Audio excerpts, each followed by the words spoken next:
बिस्मिल्लाहिर्रहमानिर्रहीम अस्सलाम वालेकुम वरहमतुल्लाहि वबरकातुहू। डियर स्टूडेंट्स, उम्मीद कयां तो ठीक ठाक हूंदा ऐं खैर खैरियत सां हूंदा ऐं तव्हांजी एमडीकेट जी प्रिपरेशन जारी रहंदी हूंदी ऐं सुठी वेंदी हूंदी सभिनी जी प्रिपरेशन। उम्मीद कयां थो ऐं पाण जेको आहे एसिड लाइफ जो लेक्चर नंबर 1 पढ़ियोसीं। असल में हू जेको हुयो उहो हुयो थोरो पुराणो बुक, ठीकु आहे। त पोइ हाणे जेको आहे उहो न्यू एडिशन वारो बुक आहे फेडरल जो, जेको हाणे पाण वटि हले थो, ठीकु आहे न। सो हाणे असां इन ई जेको आहे न टॉपिक खे वरी ॿीहर पढ़ंदासीं, इन खे बहितर सम्झण जे लाइ ऐं सवलो करण जे लाइ। मां आहियां तव्हांजो पंहिंजो एहसान अली। इहा मुंहिंजो नंढिड़ो प्यारो यूट्यूब जो चैनल लर्न विथ एहसान, ठीकु आहे न। पहिरियां त सभिनी खे गुज़ारिश कंदुसि, तव्हां जेकॾहिं मुंहिंजे चैनल ते नया आहियो त मुंहिंजे चैनल खे सब्सक्राइब कयो, बेल आइकन खे हिट कयो, ताकी अचण वारियूं सभई वीडियो जेके आहिनि तव्हां ॾे नोटिफिकेशन जेको आहे जल्दी अची वञे। सो अॼु पाण स्टार्ट कयूं पिया classification of viruses based upon host. Viruses जी जेका दर्जाबंदी आहे उहा होस्ट जे मुताबिक़ या होस्ट ते उहो कीअं जेको आहे न उहो इंटरेक्ट कंदो आहे, ठीकु आहे। सोचे थो viruses can be classified on the basis of their host. जीअं एग्जाम्पल आहे बैक्टीरियोफेज, प्लांट वायरस, ठीकु आहे। ऐं सो हाणे प्लांट वायरस ऐं एनिमल वायरसिस। बैक्टीरियोफेज वायरस जेको आहे इहो अटैक कंदो आहे बैक्टीरिया ते, ठीकु आहे। इहो DNA वायरस हूंदो आहे, तव्हांखे मां पहिरियां ॿुधाए छॾियो आहे, ठीकु आहे। ऐं वायरस त पॉलीहेड्रल, ऐं पॉली मीन्स मेनी, हेड्रल्स मीन्स हेड। हिन खे घणा जेके आहिनि न उहे हेड्स हूंदा आहिनि। हीउ पॉलीहेड्रल हूंदो आहे ऐं हिन खे जेको आहे न घणियूं जेके आहिनि टेल वग़ैरह हूंदियूं आहिनि, सही आहे। सो अॻिते अचो वरी प्लांट वायरसिस वरी उहे वायरसिस जेके ॿूटनि ते जेको आहे न ॿूटनि में डिज़ीज़ कॉस कनि। जीअं मोर देन 2000 खां वधीक टाइप आहिनि।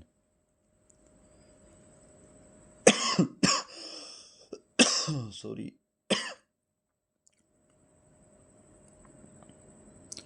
2000 खां वधीक क़िस्म आहिनि वायरल प्लांट डिज़ीज़ जा, जेके वायरस कॉस कंदा आहिनि ॿूटनि में, उन्हनि खे चइबो आहे मोस्ट प्लांट वायरसिस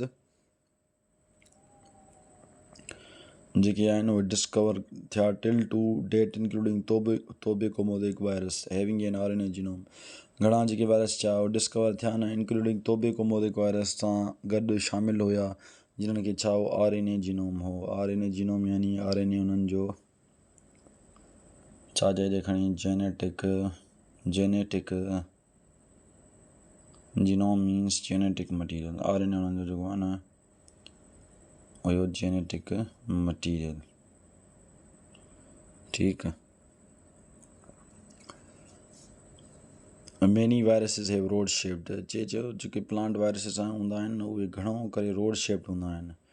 कैप्सिड उन्हनि जो लाइक जीअं तोबेकोमोदिक वायरस आहे या पोटेटो येलो डॉर्फ वायरस आहे, जेको पोटेटो में जेको आहे डिज़ीज़ कास कराईंदो आहे, ठीकु। अचो एनिमल वायरसिस वरी अकर थींदा आहिनि पैरासाइट्स इन एनिमल, यानी जेको आहे न पैरासाइट्स यानी नुक़सानु पहुचाईंदा आहिनि इन्हनि खे, जानवरनि खे। Viruses case cause foot and mouth disease. उहे जेके आहिनि न उहो पेरनि में डिज़ीज़ कंदा आहिनि या माउथ सां जेको वात आहे उन में डिज़ीज़ कंदा आहिनि, ठीकु आहे। जीअं राउस सर्कोमा वायरस, इहो कैंसर कंदो आहे एनिमल्स में,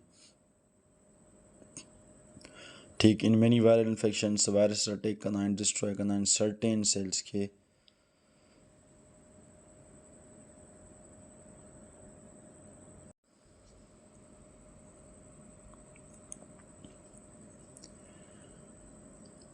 ठीकु आहे। त पाण किथे वियासीं, राउस सर्कोमा जेको वायरस आहे न उहो कैंसर कंदो आहे एनिमल्स में, ठीकु। कैंसर जी बीमारी कंदो आहे जानवरनि में। मेनी वायरल इन्फेक्शन्स, केतिरनि ई जेके वायरस जूं जेके बीमारियूं हूंदियूं आहिनि, वायरस अटैक कंदा आहिनि, डिस्ट्रॉय कंदा आहिनि सर्टेल सेल्स इन ह्यूमन बॉडी। केतिरा ई सेल असांजे जिस्म वारा जेके आहिनि उहे माना तबाह करे छॾींदा आहिनि, ख़तमु करे छॾींदा आहिनि। सिम्टम्स एंड डिज़ीज़, जीअं पेपो वायरस जेको आहे न उहो वोट्स कराईंदो, वोट्स WARTS, वोट्स बि हिकु जेका आहे डिज़ीज़ आहे, ठीकु। पोक्सी वायरस जेको आहे उहो कराईंदो आहे स्मॉल पॉक्स, ठीकु। स्मॉल पॉक्स तव्हांजो जेको आहे उहो DNA इन्वॉल्वड हूंदो आहे। ऐं कोरोना वायरस इहो जेको आहे उहो कॉस कराईंदो आहे पोलियो, हेपाटाइटिस, पोलियो जेको आहे पोलियोमिलाइटिस तव्हांजो जेके मोटर न्यूरॉन हूंदा आहिनि, तव्हांजा जेके मोटर न्यूरॉन, पोलियोमिलाइटिस उन्हनि खे इन्फेक्ट कंदो आहे, मोटर न्यूरॉन खे। ठीकु।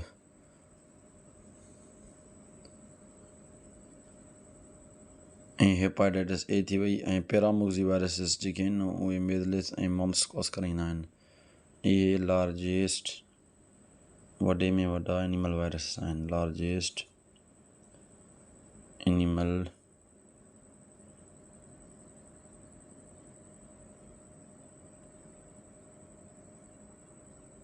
ठीकु, इहे वॾे में वॾा जेके आहिनि न लार्जेस्ट एनिमल वायरसिस आहिनि। ठीकु। हाणे क्लासिफिकेशन कयूं था on the basis of capsid, capsid जे बुनियाद ते। ठीकु आहे। वायरस खे क्लासिफाइड कयो हेलिकल शेप। कैप्सिड कंहिंजो हूंदो आहे? टोबैको मोज़ेक वायरस जो, जेको प्लांट में को डिज़ीज़ कास कंदो आहे, जेको रोड शेप्ड हूंदो आहे। ठीकु, जेको रोड शेप्ड हूंदो आहे। इहो बि लिखी छॾियोसि यादगिरी जे लाइ, ॾिसो कॾहिं कॾहिं विसरी थो वञे या छा। ऐं मां जेका वीडियो ठाहियां पियो तव्हांजे लाइ ठाहियां पियो, ऐं तव्हां जेको आहे तव्हांजो हक़ु ज़रूरु आहे।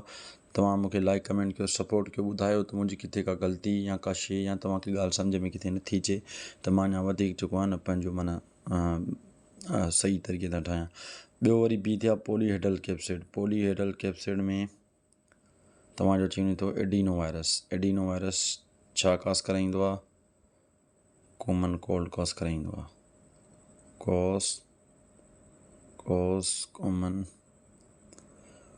कॉमन कोल्ड, जेको नज़लो ज़ुकाम वग़ैरह थी थो वञे उनखे पाण चऊं था कॉमन कोल्ड, सवली सिंधी में। ठीकु आहे। वरी अचो पाण तव्हां इनवलप्ड वायरसिस ते। इनवलप्ड वायरसिस जंहिंखे कवरिंग हूंदी आहे। ठीकु, जीअं इन्फ्लुएंजा वायरस थी वियो। वरी अचे थो कॉम्प्लेक्स्ड कैप्सिड खे हूंदो आहे बैक्टीरियोफेज हूंदो आहे, बैक्टीरियोफेज। ठीकु। वरी अचूं था on the basis of genomes. Genomes genetic material जे बुनियाद ते कयूं था। डबल स्टैंडर्ड DNA कंहिं वटि हूंदो आहे? स्मॉल पॉक्स वायरस में हूंदो आहे। ठीकु। सिंगल स्टैंडर्ड DNA कंहिं वटि हूंदो आहे? माइल्ड रैश वायरस वटि हूंदो आहे। डबल स्टैंडर्ड RNA वायरस जेको आहे न वायरस कहिड़ो आहे? उहो डायरिया वायरस आहे। सिंगल स्टैंडर्ड RNA सर्वेज जेको आहे न मैसेंजर RNA तौरु कमु कंदो आहे, उहो आहे रूबेला वायरस। ठीकु। Single standard RNA template, messenger RNA synthesis, जेको मैसेंजर सिंगल स्टैंडर्ड RNA आहे टेम्पलेट, पर वरी उहो मैसेंजर RNA ठाहींदो आहे पंहिंजो पाण, त उनखे इन्फ्लुएंजा वायरस चइबो आहे। Single standard RNA template for DNA जेको साइंथेसिस कंदो आहे उहो आहे HIV। ठीकु। सो पाण हाणे हलूं पिया अॻिते। Parasitic nature of virus. ठीकु। Viruses are parasites in nature. Virus जेके आहिनि नुक़सानु पहुचाईंदड़ आहिनि फितरत में, उन्हनि जी नेचर इहा आहे। They are highly specific two their host. उहो पंहिंजे जेके होस्ट जे लाइ आहिनि न तमामु ख़ासि आहिनि, तमामु अहम आहिनि। ठीकु। तमामु उन्हनि जे लाइ होस्ट अहम आहिनि। बैक्टीरियोफेज इन्फेक्ट कंदो आहे ओनली बैक्टीरिया। बैक्टीरियोफेज वायरस जेको आहे न बैक्टीरिया ते अटैक कंदो आहे, ओनली बैक्टीरिया ते। टोबैको मोज़ेक वायरस इन्फेक्ट्स उहो जेको आहे न उहो थोरो मसइलो आहे हिन में PDF में। टोबैको मोज़ेक वायरस जेको आहे उहो अलाह तव्हांखे निकिरी इन्फेक्ट कंदो आहे टोबैको प्लांट्स खे। ठीकु। रबीज़ वायरस वरी छा कंदो आहे? रबीज़ वायरस वरी इन्फेक्ट कंदो आहे ओनली मैमल्स खे। मैमल्स जीअं पाण अची वियूं था, मैमल्स सभु अची वियूं। सम ह्यूमन वायरसिस, कुझु वरी जेके आहिनि असीं इंसानात वारा जेके वायरस उहे स्पेशलाइज़ आहिनि पर्टिकुलर टिशू में, ख़ासि क़िस्म जे ओॼनि में। HIV will enter only certain types of white blood cell. HIV जेको आहे न घणो करे जेका असांजा वाइट ब्लड सेल्स आहिनि उनमें दाख़िल थींदो आहे। ठीकु। पोलियो वायरस रिप्रोड्यूस इन spinal nerve cells. Polio virus जेको आहे पंहिंजो कमु स्पाइनल नर्व सेल में कंदो आहे। स्पाइनल नर्व सेल में हेपाटाइटिस वायरस इन्फेक्ट कंदो आहे ओनली लिवर सेल्स, जेके लिवर जा सेल्स हूंदा आहिनि उनखे डैमेज कंदो आहे। हाणे लफ़्ज़ हेपाटाइटिस जेको आहे न उहो आहे इन्फ्लामेशन ऑफ, सम्झी वठो तव्हां, इन्फ्लामेशन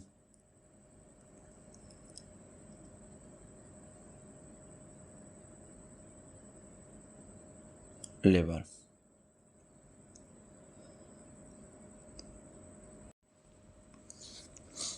ॿियो वरी ईअं जेके हेपाटोसाइट्स जेके सेल हूंदा आहिनि,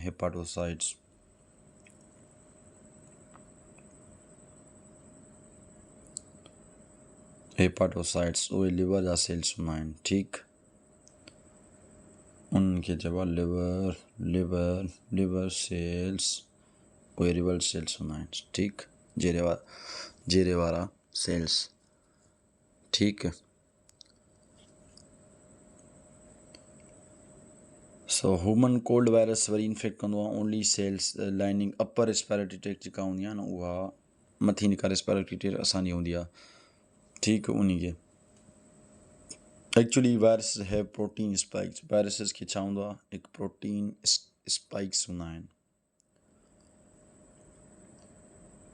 उन्हनि जे सरफेस मथां चढ़े विच हेल्प देम, जेके उन्हनि खे मदद कराईंदा आहिनि टू अटैच द स्पेसिफिक ख़ासि क़िस्म जे रिसेप्टर सां ऑन द होस्ट सेल ते स्पेसिफिकली ऑफ अटैचमेंट कराईंदा आहिनि। डिटरमाइन सुञाणींदा आहिनि होस्ट जी रेंज ऐं वायरस, त वायरस कहिड़ो आहे।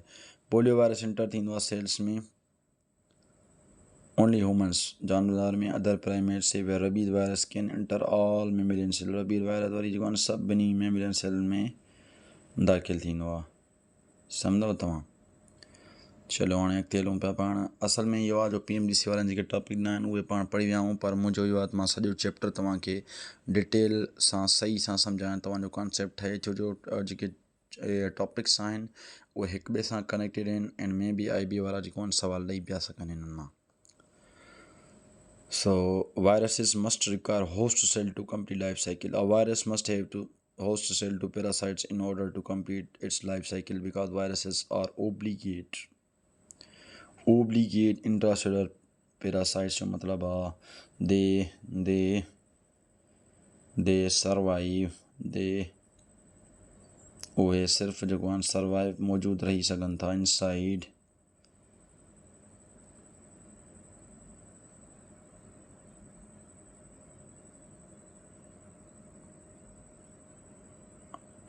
human body। ठीक, which means they cannot multiply outside a living cell। हू जेको आहे न पंहिंजो आउटसाइड लिविंग सेल नथा वधी सघनि। ठीकु आहे, viruses infect all sorts of cells. ठीकु आहे, वायरस सभिनी सेल जा जेके आहिनि उनखे मुतासिर कंदा आहिनि, फ्रॉम बैक्टीरिया सेल खां वठी ह्यूमन जा जेके सेल आहिनि उन्हनि खे बि। ठीकु, an isolated virus is unable to reproduce. जेको आइसोलेटेड को निकितल खां को वायरस हूंदो आहे न, उहो रिप्रोड्यूस न आहे कंदो, do anything else except infect कंदो आहे कंहिं अप्रोप्रिएट कंहिं बि होस्ट सेल खे।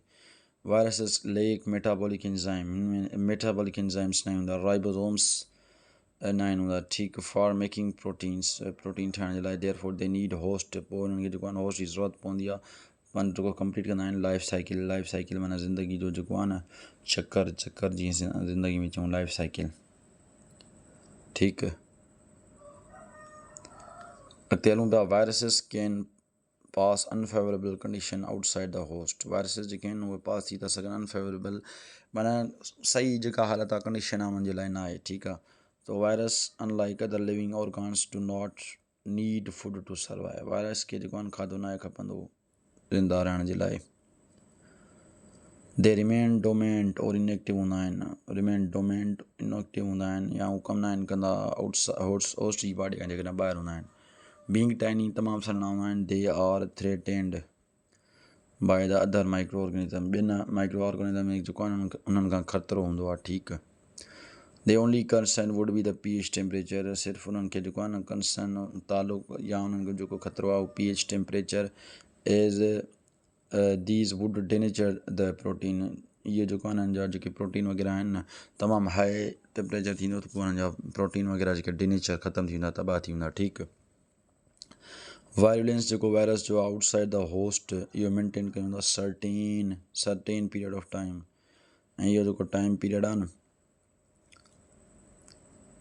डिपेंड कंदो आहे वायरस जी pH ते, टेम्परेचर ऐं हुनजे मीडियम ते, त मीडियम कहिड़ो आहे। ठीकु, अॻिते हलंदा पाण। Viruses outside the host are non living. Host जे ॿाहिरां आहिनि त मां तव्हांखे चयो त नॉन लिविंग आहिनि, वायरस इंट्रासेलुलर ऑब्लिगेट पैरासाइट्स आहिनि सिर्फ़ु जेको आहे असांजी बॉडी में जेको आहे पंहिंजो कमु करे था सघनि, छो जो हुन वटि एंजाइम्स न आहिनि, छो जो हुन वटि मेटाबॉलिक मशीनरी न आहे, छो जो हुन वटि पंहिंजा प्रोटीन्स न आहिनि, उन जे करे। However, the genome of the virus remains viable for long time. घणो करे जेको जिनोम जेनेटिक मटीरियल हूंदो आहे न वायरस जो, उहो इनएक्टिव हूंदो आहे फ्रॉम आउटसाइड द होस्ट, माना उहो कमु न आहे कंदो, आउटसाइड द होस्ट इनएक्टिव हूंदो आहे। ठीकु, अचो हाणे पाण पढ़ूं था बैक्टीरियोफेज जो स्ट्रक्चर। उहो वायरस जेको अटैक कंदो आहे बैक्टीरिया ते, वायरस विच इज़ अटैक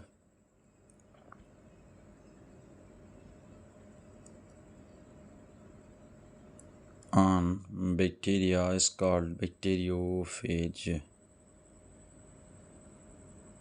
ठीक है, bacteria means bacteriophage means to eat, bacteriophage means a virus which is attacked on bacteria. ठीक है,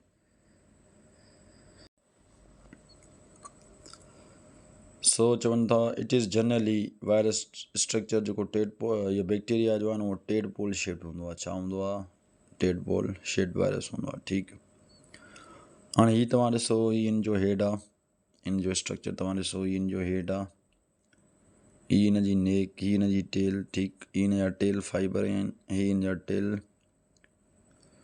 ऐं हीअ हिन जी जेका आहे न बेस प्लेट आहे। ठीकु, हीअ हिन जो कैप्सिड आहे, हिन जो DNA आहे, हीअ स्ट्रक्चर आहे तव्हांजे बैक्टीरियाफेज जो। ठीकु, इट कंसिस्ट ऑफ हेड, नेक, हिन इहो जेको आहे मुश्तमिल हूंदो आहे हेड मथे जो, नेक ॻीची जो, ऐं टेल जो, चोटी जो। ठीकु, द हेड इज़ आइसोसाहेड्रल, हेड जेको आहे उहो आइसोसाहेड्रल हूंदो आहे शेप में। ठीकु, इनर कोर, अंदरियों जेको हिन जो कोर हूंदो आहे जेनेटिक मटीरियल हूंदो आहे, उहो हेड उहो कंसिस्ट हूंदो आहे सिंगल स्टैंडर्ड DNA जीनोम जो, सिंगल स्टैंडर्ड DNA जीनोम जो। ठीकु आहे, हुन में single standard DNA deoxyribonucleic acid genome genetic material हूंदो आहे। Below the head is narrow neck, below the head is narrow neck यानी सोड़ी हिकिड़ी नेक ॻीची हूंदी आहे या कॉलर हूंदी आहे जेका सेपरेट कंदी आहे, अलॻि कंदी आहे हेड मथे ऐं चोटी खे, टेल खे। ठीकु,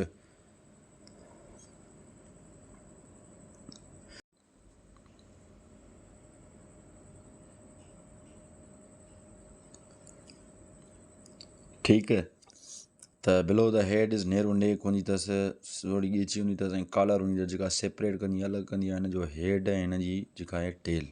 ठीकु आहे, टेल जेका हूंदी आहे उहा सराउंडेड हूंदी आहे, उहा चौधारी हूंदी आहे बाय कॉन्ट्रेक्टाइल शीथ, कॉन्ट्रेक्टाइल चवंदा आहियूं सुखड़जण वारी हिकु शीथ हूंदी आहे उहा। ठीकु आहे, which contracts during infection of the bacterium, जॾहिं उहा कॉन्ट्रेक्ट जॾहिं सुखड़जंदी आहे, जॾहिं इन्फेक्शन थींदो आहे या बीमारी कास कंदो आहे वायरस बैक्टीरिया में उमल। ठीकु आहे, at the end of the tail, जिते हिन जी चोटी ख़तमु थिए थी, हिकु बेस प्लेट प्रेज़ेंट हूंदी आहे जंहिंमें 6 टेल फाइबर्स हूंदा आहिनि, 6 टेल फाइबर्स अराउंड इट, ऐं सेवरल टेल पिन्स हूंदा आहिनि। ठीकु, टेल पिन्स वरी इन्वॉल्व हूंदा आहिनि बाइंडिंग ऑफ द फेज में, उहे जेके आहिनि फेज जेका बाइंडिंग कराईंदा आहिनि, उनजो मिलाप कराईंदा आहिनि to bacterial cell. At the bottom of the core, जेको तरो आहे कोर आहे ट्यूब जो, टेल जो, हिकु एंजाइम हूंदो आहे लाइजोसोम प्रेज़ेंट हूंदो आहे, in which release upon contraction of tail, जॾहिं टेल जेका कॉन्ट्रेक्शन सुखड़जंदी आहे न त पोइ रिलीज़ थींदो आहे। It digest the portion of host cell, इहो डाइजेस्ट कंदो आहे पोर्शन ऑफ होस्ट सेल खे, सो डेट कोर ट्यूब जेको आहे उहो पेनिट्रेटेड, उहो जेको आहे अंदरि हलियो वेंदो आहे होस्ट में, ऐं ज्यूरिंग सेल इन्फेक्शन। ठीकु, पाण हीअ जेको आहे टेबल हीअ बि पढ़ी था वठूं, हिन में छा लिखियलु आहे? प्रोफेज जेको आहे उन में जीन्स हूंदा आहिनि। ठीकु, इहो लिखियलु आहे हिकिड़ो। ॿियो छा लिखियलु आहे हिन में? It can confer new properties to the bacteria when a cell becomes lysogenic, जॾहिं चवंदा को सेल लाइजोजाइंट्स थी थो वञे, ओकेशनली एक्स्ट्रा जीन्स अची था वञनि फेज में, त पोइ उहो एक्सप्रेस थिए थो सेल में, सेल जे फॉर्म में ज़ाहिर थिए थो, नज़र अचे थो। ठीकु, these genes can change the property of the bacterial cell, इहे जेके जीन्स आहिनि इहे हिननि जी बैक्टीरिया जी जेका बैक्टीरिया सेल जेका प्रॉपर्टीज़ ख़ासियतूं आहिनि उहे तब्दील करे छॾे थी। इन प्रोसेस खे चइबो आहे लाइज़ोजेनिक कन्वर्जन, लाइज़ोजेनिक कन्वर्जन। ठीकु, या वरी फेज कन्वर्जन। क्लोस्ट्रीडियम बोट्यूलिनम जेको आहे उहो कॉजेटिव एजेंट आहे जेको फूड पॉइज़निंग कराईंदो आहे। Bacteria makes several different toxin, मुख़्तलिफ़ क़िस्म जा जेको टॉक्सिन ज़हर वग़ैरह ठाहींदो आहे। 2 of which are actually encoded कया वेंदा आहिनि बाय प्रोफेज जीनोम जे ज़रिए। ठीकु, पाण हाणे जेको आहे लाइफ साइकिल पढ़ंदासीं HIV जी। ठीकु, बैक्टीरियोफेज या वरी phase show 2 types of lytic cycle ॾेखारींदा आहिनि, हिकु लाइटिक साइकिल, ॿी लाइजोजेनिक साइकिल। ठीकु, जेको इनिशियल स्टेप हूंदो आहे न तव्हांजो इन्फेक्शन प्रोसेस में, उहो हूंदो आहे एड्सॉर्प्शन, पेनिट्रेशन, अंदरि वञणु, जीनोम इंजेक्शन, जेनेटिक मटीरियल अंदरि विझणु, ऐं quite similar in both cell, ऐं साॻियो हूंदो आहे ॿिन्ही साइकिल्स में। मूड ऑफ रेप्लिकेशन कॉपी ठाहिण जो जेको अमल हूंदो आहे डिफरेंट हूंदो आहे लेटिक या वरी लाइजोजेनिक साइकिल में तव्हांजो। ठीकु, इन्फेक्शन प्रोसेस द कॉमन। ठीकु, चए थो the common steps of infection process bacteria phage जो जेको आहे to their host are under, ईअं लिखियलु आहे ईअं।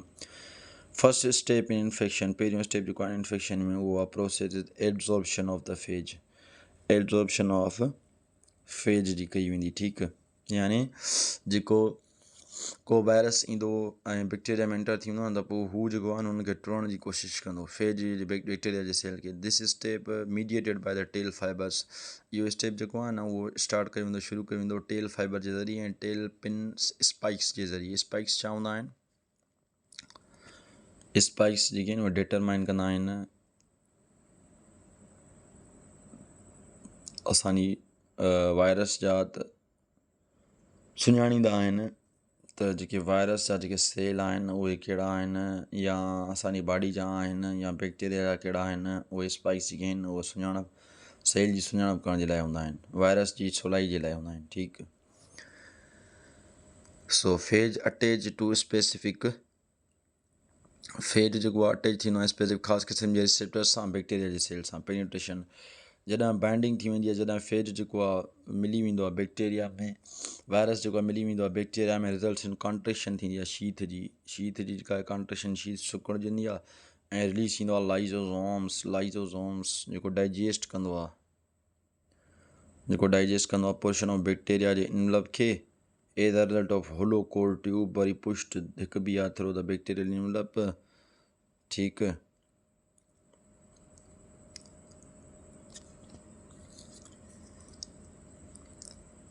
This insertion of core tube is called penetration. इहा इंसर्शन जेका कई वञे थी कोर ट्यूब खे अंदरि विधो थो वञे। ठीकु आहे, बैक्टीरिया में त हुनखे चइबो penetration. Genome injection, the penetration जेको आहे न कोर जो results in to the injection of viral DNA। Virus पंहिंजो जेको DNA बैक्टीरिया में विझंदो in the bacterial cytoplasm, bacteria जे साइटोप्लाज़म में। वेयर इज़ अ रिमाइंडर जेको हूंदो न फेज जो, उहो रिमेन्स वायरस जेको आहे न बैक्टीरिया खां, उहो आउटसाइड हूंदो बैक्टीरिया खां, आउटसाइड ऑफ द बैक्टीरियम। वधीक तव्हांखे का बि ॻाल्हि न अचे, तव्हां मुंहिंजो यूट्यूब चैनल ते कमेंट करे था सघो। मुंहिंजो नंबर तव्हांखे मां जेको आहे डिस्क्रिप्शन में ॾींदुमि, या हिते तव्हांखे लिखी ॿुधाए छॾींदुसि। ठीकु आहे न, सवाल पुछो, सवाल पुछण में कोई वग़ैरह न हूंदो। जेको ग़लती कंदो आहे उहो सिखंदो आहे, जेको हारींदो न आहे ज़िंदगी में, उहो कॾहिं खटींदो बि न आहे। ठीकु आहे, त रेप्लिकेशन खे जेको प्रोसेस आहे बैक्टीरियोफेज जो लेटिक साइकिल में, उहो कीअं थींदो आहे? बैक्टीरियोफेज जेको आहे न उहो परफॉर्म्स कंदो, अदा कंदो आहे लेटिक साइकिल, जंहिंखे चइबो आहे लेटिक या वायरुलेंट वायरस वारो जेको आहे न फेज। बिकॉज इट इज़ इमीडिएट्स, इहो जल्दी जेको आहे न लाइसिस ब्रेक डाउन कंदो आहे host cell after its own multiplication. जॾहिं हीअ पंहिंजो कॉपी करे वेंदो आहे न, पोइ हीअ जेको आहे न होस्ट सेल जी जेको बैक्टीरियोफेज हूंदो आहे न, बैक्टीरिया जेको वायरस, उहो ब्रेक डाउन कराईंदो आहे, यानी लाइसिस कराईंदो आहे पंहिंजे ई हिननि जी कॉपियुनि जी मल्टीप्लिकेशन जी। It develops master slave relationship. इहो जेको आहे मास्टर स्लेव रिलेशन प्रोड्यूस कराईंदो आहे with the host cell, because host is genomic DNA। Host जेको जीनोम जो DNA हूंदो आहे न, उहो इमीडिएटली जल्दी जेको आहे न डिसइंटीग्रेटेड, ख़तमु थी वेंदो आहे बाय वायरली इनकोडेड DNA सां, जेके डाइजेस्टिव एंजाइम हूंदा आहिनि, जीअं DNase थी वियो। सिंस वायरल DNA जेको आहे न उहो already undergo already undergone certain chemical modification, उहो पहिरियां जेको आहे न केतिरनि ई मॉडिफिकेशन केमिकलनि वारी मॉडिफिकेशन में तब्दील थी वेंदो आहे, चेंज थी वेंदो आहे, देयरफॉर सच enzymes do not affect it. पोइ को बि जेको एंजाइम आहे न उन्हनि खे अफेक्ट न आहे करे सघंदो। जेका डिसइंटीग्रेशन थींदी आहे, जेको ख़तमु थी वेंदो आहे host DNA enables viral DNA जेको आहे न to take over the control. Viral DNA control वठंदो आहे, यानी उहो बैक्टीरिया फिर जो पंहिंजो DNA ख़तमु, बैक्टीरिया जो पंहिंजो DNA ख़तमु थींदो आहे, पोइ वायरस जेको DNA पंहिंजो ठाहींदो आहे उहो कंट्रोल वठंदो आहे। होल सॼी मेटाबॉलिक मशीनरी जेका आहे न होस्ट जी, उहा माना पंहिंजे मन हुन में कंट्रोल में खणी वेंदो। ठीकु आहे। Electric cycle subsequence steps synthesis phase ठहंदा आहिनि, कंपोनेंट्स असेंबली मैचुरेशन थींदी आहे, लाइसिस थींदा आहिनि ऐं वरी रिलीज़ थींदा आहिनि। ठीकु। Soon after the disintegration of host DNA phase, disintegration of host DNA, host DNA ख़तमु थी वेंदो आहे न त फेज स्पेसिफाइड ख़ासि तौर ते मैसेंजर RNA ऐं प्रोटीन जेके आहिनि न उहे बिगिन टू प्रोड्यूस, उहे ठहणु शुरू थींदा आहिनि। ठीकु आहे। स्ट्रक्चरल प्रोटीन्स जीअं हेड टेल कॉम्प्राइज़ कंदा आहिनि फेज खे, एज़ वेल एज़ प्रोटीन जेके नीडिड हूंदा आहिनि न लाइसिस टोड़ण जे लाइ बैक्टीरिया सेल खे।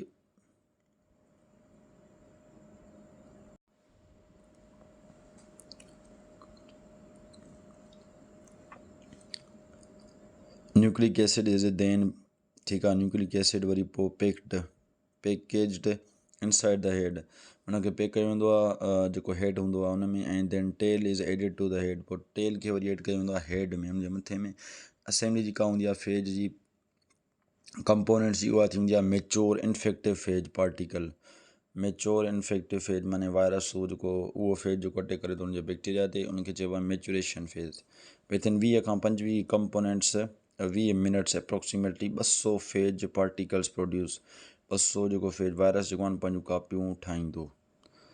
एतिरो तकिड़ो एतिरो तेज़। इन लाइसिस ब्रेकडाउन में रिलीज़ कंदो आहे फेज, ऐं बैक्टीरिया बिगिन टू शुरू थींदो लाइस जेको आहे न ब्रेकडाउन थींदी due to accumulation of the phage lysis protein, छो जो हुन में जमा थी वेंदी आहे फेज जेका लाइसिस यानी ब्रेकडाउन थियल प्रोटीन जेका आहे न उहा घणी जमा थी वेंदी आहे। लाइजोसोम ऐं ॿिया इंट्रासेल्युलर जेके फेज हूंदा आहिनि उहे पार्टिकल्स रिलीज़ थींदा आहिनि, उहे हलिया वेंदा आहिनि छा में, रिलीज़ थींदा आहिनि कंहिं बि मीडियम में।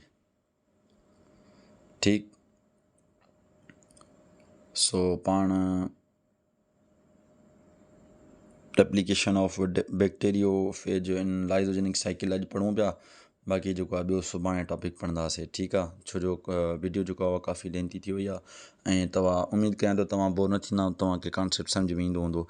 रेप्लिकेशन बैक्टीरियोफेज जी लाइजोजेनिक साइकिल में, यानी जेको आहे न रेप्लिकेशन जेको आहे कॉपीज़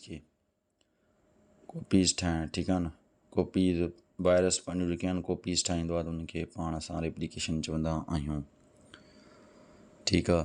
बैक्टीरियोफेज जेको परफॉर्म कंदो आहे लाइजोजेनिक साइकिल, हुनखे चइबो आहे लाइजोजेनिक या टेम्परेट फेज। ठीकु, सही आहे। दीज फेज इहे केन आइथर मल्टीप्लाई, इहे कॉपी ठाहींदा आहिनि इलेक्ट्रिक साइकिल सां, या वरी इंटर थींदा डोरमेंट स्टेट फेज में, डोरमेंट स्टैंड सेल में। सच फेज डेवलप, इहे फेज जेके आहिनि उहे डेवलप कंदा आहिनि होस्ट ऐं गेस्ट, यानी कि मेज़बान जेको आहे न उहो महिमान हूंदो आहे, ऐं यानी कि ॿिन्हिनि खे जेको आहे नुक़सानु न आहे पहुचंदो, रिलेशनशिप हूंदो आहे। Because in this case phase DNA जेको वायरस जो जेको DNA हूंदो आहे एक्चुअली इंटीजरेट्स, उहो टुटंदो आहे होस्ट जे क्रोमोसोम्स में। होस्ट जे क्रोमोसोम्स छा खे चइबो आहे, इहे जेके हूंदा आहिनि थ्रेड लाइक स्ट्रक्चर हूंदा आहिनि, thread like structure here during cell division जेको आहे न इहे नज़र ईंदा आहिनि।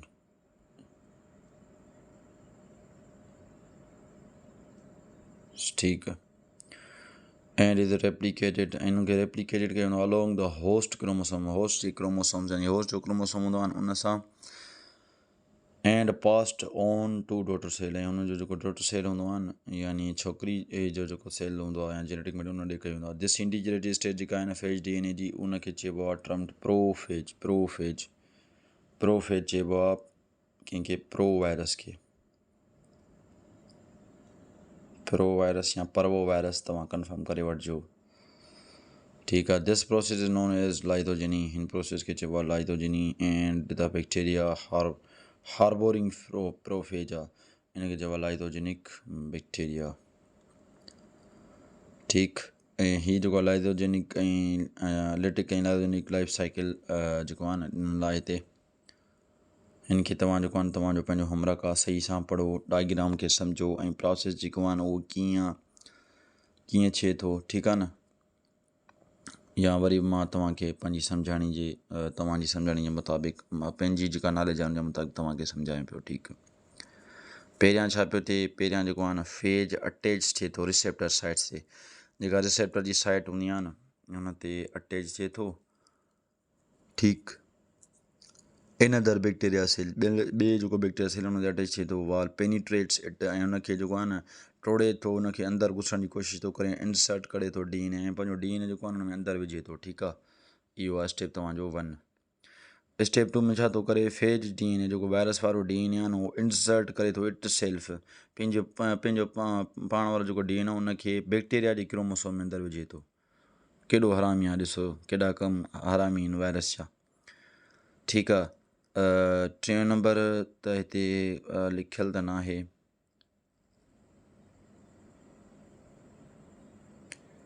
3 नंबर पोइ शायदि ही थींदो लिटिक साइकिल मथे आहे, लाइथोजेनिक साइकिल हेठि आहे. ठीकु आहे.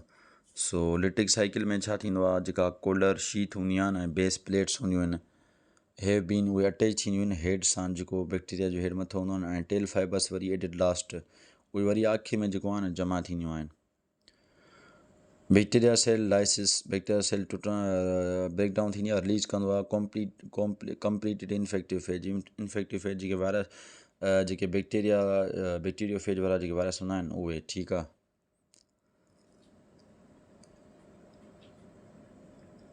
इहा बि तव्हांखे सम्झाए छॾियो. Phase is replicated. फेज जेको आहे न DNA उहो रेप्लिकेटेड, उहो कॉपियूं ठाहींदो along with the bacteria DNA सां प्रायर टू बाइनरी फिजन कंदो. बैक्टीरिया में छा थींदी आहे, बाइनरी फिजन. बाइनरी फिजन जी कहिड़ी रिप्रोडक्शन आहे, बाइनरी फिजन पंहिंजी आहे एसेक्शुअल.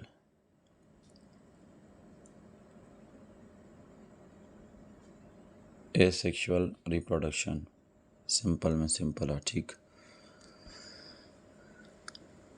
ई थी वियो. हाणे पाण वरी लिटिक साइकिल पढ़ी वरितीसीं. पाण हाणे वरी लाइथोजेनिक साइकिल खे पढ़ूं था. हेड्स जेके आहिनि उहे पैक्ट थींदा, मिलंदा DNA सां. एम्प्टी फेज जो हेड जेको हूंदो न उहो ठहंदो, साइंथराइज़ थींदो. द फेज जो जेको DNA आहे न वायरस जो बैक्टीरिया इन्फेक्ट थियल बैक्टीरिया जो, उहो direct the cell's metabolism produce कंदो वायरल कंपोनेंट. वायरस जा कंपोनेंट प्रोटीन थी, कॉपी ठाहींदो फेज या DNA जी. बाइनरी फिजन कंप्राइज आहे each cell as the phage DNA incorporated, उन में अंदरि विधल हूंदो आहे. ठीकु. अॻिते हलूं पिया. पाण हिन टॉपिक खे पूरो कयूं था. बाक़ी यूज़ेज ऑफ बैक्टीरियो फेज पाण सुभाणे पढ़ंदासीं. ठीकु आहे भाई. का बि तव्हांखे ॻाल्हि सम्झ में न अचे त तव्हां यार पुछो. तव्हां असांजा भाइर आहियो, तव्हां असांजूं भेणियूं आहियो. तव्हां 2 लफ़्ज़ पुछंदो, असांखे 2 लफ़्ज़ ख़बर हूंदी, असां तव्हांखे ॿुधाईंदासीं. मुंहिंजी ॾाढी दिलि ख़ुशि थींदी त बाबा मां जेके 2 लफ़्ज़ कंहिंखे ॿुधाया, कंहिंखे सेखारिया, उहे उनखे कंहिं बि तव्हां ॾिसो न स्टडी ईअं तव्हां न ज़िंदगी में किथे 2 लफ़्ज़ जेके पढ़ंदव न उहे बि तव्हांखे किथे न किथे कमु ज़रूरु ईंदा. लाइथोजेनिक स्टेट जेका आहे न बैक्टीरियम जी, उहा कैन गेट उनखे डिटरमाइन कयो वेंदो आहे एनी टाइम, हर वक़्तु, when it is expose to adverse condition. को बि माना का बि माना अहिड़ी हालति अची वञे, एडवर्स कंडीशन अची वञे त उनखे चइबो induction. This process called induction. Conditions that favour the termination of lysogenic state. उहा कंडीशन जेका टर्मिनेशन ख़तमु कराईंदी आहे लाइथोजेनिक स्टेट या हालति खे इंक्लूड. हुन में डेसिकेशन हूंदो आहे. Desiccation exposure to ultraviolet rays थी वियूं जेके वायरस जे लाइ ख़तरनाक आहिनि, या ionizing radiation exposure to mutagenic chemicals, या जंहिंमें म्यूटेजेनिक केमिकल्स आहिनि जिन्हनि जो जीन चेंज आहे. सेपरेटेड फेज DNA ते जेको सेपरेटेड अलॻि जेको फेज जो DNA आहे न उहो इनिशिएट कंदो आहे, लिटिक साइकिल खे इनिशिएट कंदो आहे, resulting in cells lysis. Cell जी लाइसिस यानी ब्रेकडाउन कंदो आहे, रिलीज़ कंदो आहे फेजिस जेके आहिनि. Such phages are the incapable of, उन्हनि खे पोइ एबिलिटी हूंदी आहे, गुंजाइश हूंदी आहे, इन्फेक्ट कंदा आहिनि, यानी बीमारी कॉज़ कंदा आहिनि न्यू ससेप्टिबल सेल्स में ऐं वरी रेंडर देम लाइजोजेनिक खां अलॻि उहो कमु कंदा आहिनि। ठीकु, पंहिंजो इहो अॼु जो टॉपिक हुयो।